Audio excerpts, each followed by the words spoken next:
When you walk into a room, क्या आप सोचते हो कि ये सारे लोग मुझे क्यों देख रहे हैं? What are they thinking about? Are they judging me? Am I dressed well? Do I look fine? मेरा मेकअप तो ठीक है?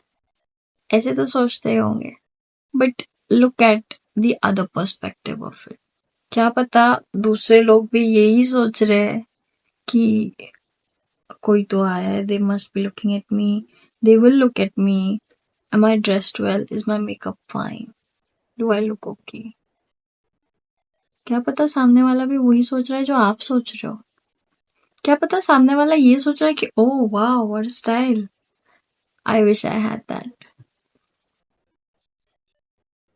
क्या पता सामने वाला ये सोच रहा है I wish I had that courage to do such bold makeup और वेयर सच ड्रेसेस। क्या पता सामने वाला ये सोच रहा है oh I like the confidence, जिस कॉन्फिडेंस से she walked in, I wish I had that. ये पर्सपेक्टिव क्यों नहीं देखते हो? Look at the other perspective also.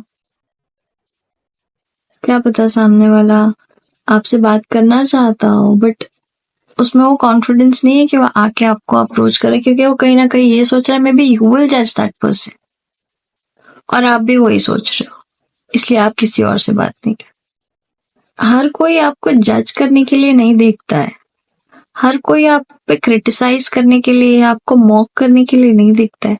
Sometimes you just look at someone to adore them, admire them, and it's the beauty people appreciate. I'm not talking about the physical beauty. Your aura, your energy. That is what people connect to and that is what they appreciate. जो एक ही second में होता है देख के। तो आप खुद को भी जज करना बंद कर दो ना। आप यही नेगेटिव अप्रोच ही क्यों रखते हो कि नहीं सामने वाला मुझे देख रहा है तो कुछ ना कुछ तो गड़बड़ है। आप अपना ड्रेस फिक्स करने लग जाते हो, अपने बाल ठीक करने लग जाते हो, अपना मेकअप ठीक करने लग जाते हो। नहीं ना यार, look at the other perspective.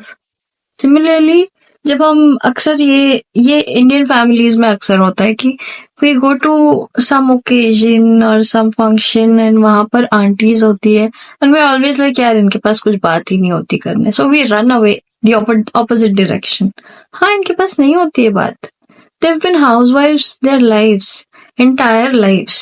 उनके पास नहीं है टॉपिक्स, उनको latest trends, latest fashion, latest चीजों का बात करने का नहीं है knowledge. They don't have that kind of knowledge. तो आपसे यही बात करेंगे, plus they don't connect with you every day. तो आपसे यही बात करेंगे, आप शादी कब कर रहे हो, आप क्या कर रहे हो, आप कौन सी पढ़ाई कर रहे हो, आप कौन से क्लास में हो, आपके एग्जाम्स हो गए क्या रिजल्ट आया। Sometimes, not every time, but sometimes we need to give the benefit of doubt कि नहीं यार इनके पास टॉपिक ही नहीं, वो क्या बात करेंगे आपसे। This is all they know. That is all they know. So obviously, sometimes it's not because the auntie's chatty. Sometimes it's not because she needs to gossip. Sometimes it's not because she is very much interested in what you are doing or what you want to do in your life. No. Sometimes it's just because they don't have anything to say, they don't have anything to talk to. So look at the other perspective also. Sometimes give the benefit of doubt. And don't judge yourself also. जब आप room में enter करते हो तो आप खुद को जिस तरह से जज करते हो, या फंक्शन में एंटर करते हो late, everyone is looking at you. Don't judge yourself. You are judging yourself and then you think the others are judging you? No, whereas it's you who's judging yourself. आप खुद ही वो instant में, आप खुद ही वो moment में खुद को जज कर ले रहे हो कि यार सामने वाला मेरे बारे में क्या सोच रहा है। आप खुद तो अपने बारे में पहले अच्छा सोच लो। सामने वाला आपके बारे में कुछ नहीं सोच रहा। He is not interested. She is not interested. They are very much interested in their own lives. They are least bothered about what you do, what you wear, where you go, what you want. They're not interested. Nobody cares. Nobody cares. Trust me, guys. Nobody cares.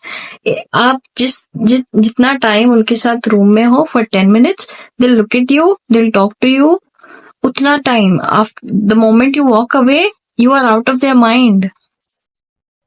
Because they don't care about you. So stop judging yourself. It's you who's judging you, not them. And if you were judging yourself, वो आपको क्यों नहीं जज करना चाहिए?